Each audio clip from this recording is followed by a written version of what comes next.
This is CFNY FM. Oh, how do you like it so far? John, that last bit, while we were listening to it, I was asking where exactly that came from. And my headsets are cutting out on me. So if I turn my head funny, it just means that they're cutting out. That's pretty heavy-duty stuff. I was trying to recall where that was from, and I think it's from the White Album, and we split the two channels to begin with. Yeah, maybe now explain that, split the two channels. Well, first of all, the stereo A and B channel, and I think, as I recall, we pulled one channel completely off, and we picked it up on one of the two channels, then equalized it. In other words, got it as crisp as we could and brought it up. In some cases, we would just take our finger and move the record around because sometimes you couldn't pick it up. But it was just or slow the tape down. In either case, right. We would get that out of there. And that was actually in there. You didn't... That stuff, nothing has been doctored. Nothing that we've heard so far. None of those voices saying all those weird things. No. About teeth and hair and... No, it's all in there. Broken wings and... I can't even remember it. It's mind-boggling. It really is. To this point where we have arrived here at... isn't that amazing? 11 minutes after 7 o'clock here. The Marston program is what you're listening to, and in case you have just joined us and thought that perhaps we had gone completely out of our whatever, what we have been listening to for the past half hour has been the tape of the presentation that was done by my guest tonight, John Small. And John at the time was at that radio station you heard the identification for, which was WKNR, called Keener Boys and Girls,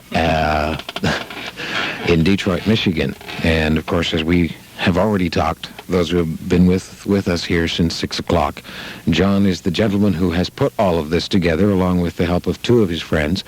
They did it 9 years ago this month, and this is the first time since 9 years ago that this tape has been heard anywhere.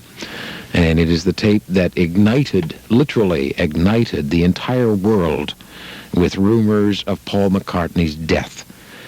And you never really did have an opportunity to talk with Paul McCartney, but I understand you saw him when he was in concert at the Gardens. Yes. And he's actually alive, I believe. You really believed it was him? We're not sure. It may have been a hologram. It wasn't Billy Shear. But it wasn't Billy Shear? No, I don't think so. Okay, I should also mention, because I remember at the time when all of this was done, the one hole that I always felt there was in the theory was the OPD thing, and I knew that coming from the United States as the whole program originally did, that you may not have known that OPP was in fact an Ontario Provincial Police, and that the crest that is on his sleeve is in actual fact an OPP police crest.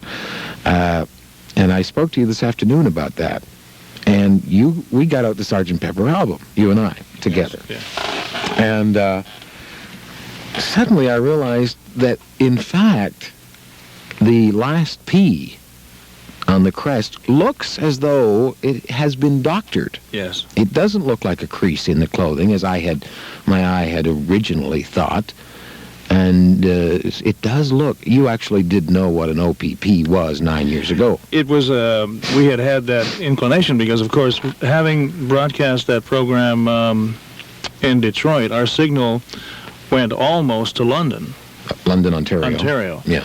So we had a great deal of input from people from Windsor and the surrounding areas. Yeah, but on that, it is interesting on that Sgt. Pepper LP. It does not look like OPP. No, it actually looks as though someone has...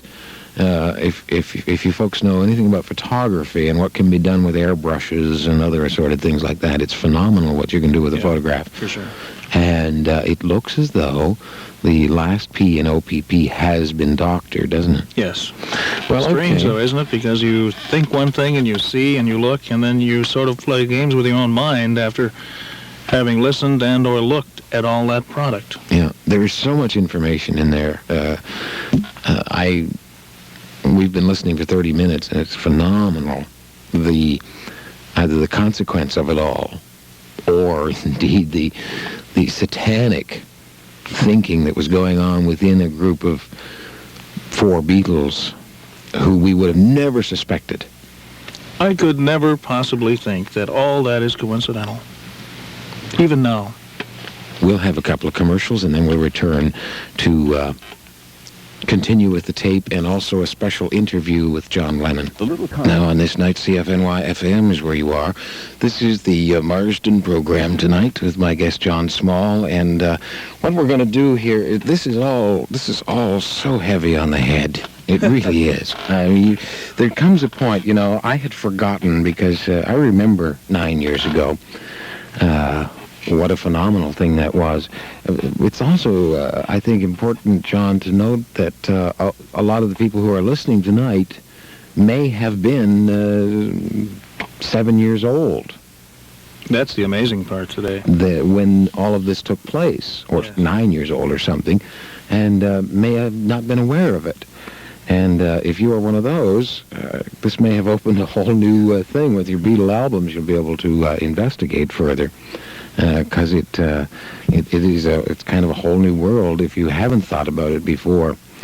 Have you, in the 9 years since all of this took place, have you thought anything more about it? I continue to think about it, but it gets to a situation that so many things changed after the Beatles no longer recorded as a group, and to see the avenues of where they all have gone and what they have done, and looking at it sort of as a sidelight, sort of an aftermath of what happened to be one of the biggest things in music. And of course, when that death occurred, meaning the death of them as a group, every now and then somebody will bring it to mind. I will meet somebody that will say, you were the character that did this sort of thing. Then I go back to it all the time. Right. And that is the interesting thing. It's a fun thing. I consider it a fun, although there may be some maudlin and very mundane and very caustic things about death and all that in it. I'm one of the biggest Beatle fans in the world, and I'm not exclusive because there are so many. And I think it brings us all together almost like a little cult group like Star Trek, Mm-hmm. and sort of put all the things together. Very large cult, though. Very large cult. And to that end, I think about it sometimes and enjoy the fact that it happened, if for no other reason, to share Beatle music. What period, how long did all of this excitement, how long did all of it last for you? I mean, was it a day, was it a week, a month? It was 4 weeks. The day that I was to appear on the Phil Donahue television show to get interviewed for all the things that had gone on was the day that Life magazine put on the front cover, Mr. and Mrs. McCartney, friends, lambs, sheep, and everyone else in the farmyard in Scotland or wherever it was. Right. And that brought it to a halt. It was the biggest magazine out. Time magazine had caustically done a review on what we had done. Was there any, in that 4-week period, was there any negative toward you? Were there any people threatening you? Was there any, or was it all a positive, we want to learn more? You had two kind of people. You had believers and non-believers, or people who just didn't care. Everybody was interested, and curiously enough, many people who were disinterested became interested simply on the weight of the evidence. Mm-hmm. And some people who really thought it was truly a hoax really were changed around by listening to some of the things we're listening to tonight. Do you think they became Beatle fans? Is that what you're saying? I would hope so. Well, John and I sort of felt that we needed a little intermission, I guess we might call that, there. And plus we wanted to take some phone calls. And it's amazing here now, as we sit here now, 9 years later, there are people calling us to speak to John with new clues that some of which he has spotted before that haven't come up yet in the tape, and some of which he didn't know. And is there it's like a reincarnation again, you know?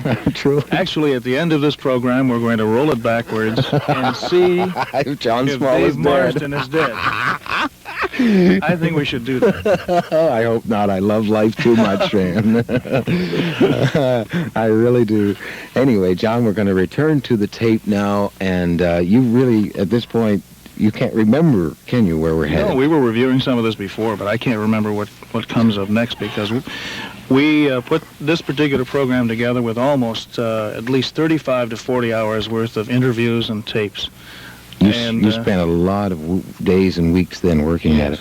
And it was the two segments of music took at least 2-3 days even just to put that together. But it came out in one nice, lovely program, and we're hearing some of it. Okay, CFNY-FM is where you are with David Marsden. My guest tonight is John Small, the man who cottoned onto and discovered all of the clues that were found within the Beatle albums, the lyrics, backwards, forwards, and sideways.